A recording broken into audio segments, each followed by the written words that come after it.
Patrice Bergeron, pardon, La Presse canadienne. M. Belrose, un deuxième tour. Il y en a un qui a plus de cheveux. Bon. Tout de suite, les attaques personnelles.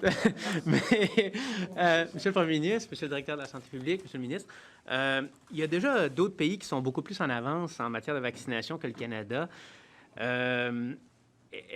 Qu'est-ce qu'on aurait pu faire davantage, le Québec, et qu'est-ce que le premier ministre fédéral, lui, aurait pu faire davantage pour procéder autrement, pour qu'on obtienne plus rapidement le nombre de doses, par exemple? Bien, écoutez, de façon générale, là, c'est difficile pour nous qui n'avons pas été impliqués dans les négociations avec les compagnies pharmaceutiques de savoir qu'est-ce qu'il y a dans les contrats, qu'est-ce qu'on aurait pu avoir dans les contrats. C'est très difficile d'avoir cette information-là, mais bon, évidemment, l'important, c'est pas seulement le nombre de vaccins, mais c'est la date de livraison des vaccins. Bon, il semble y avoir un débat aussi entre les différentes régions du monde. Mais je ne peux pas en dire plus long que ça. Honnêtement, là, on ne les connaît pas, les contrats et les négociations.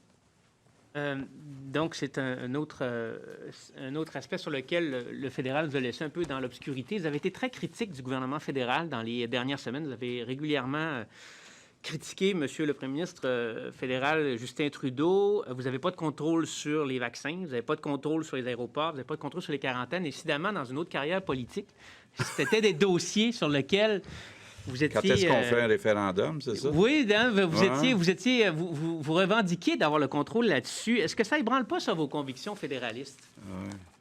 Êtes-vous en train de me dire que vous pensez être capable d'organiser un référendum gagnant avant la fin de la pandémie? Hein? C'est vous qui pouvez me le dire, mais je veux dire, est-ce que vous, ça... Je pense pas, moi. Non? Dans vos convictions à vous, est-ce que ça change quelque chose sur la perception que vous avez du Canada actuellement?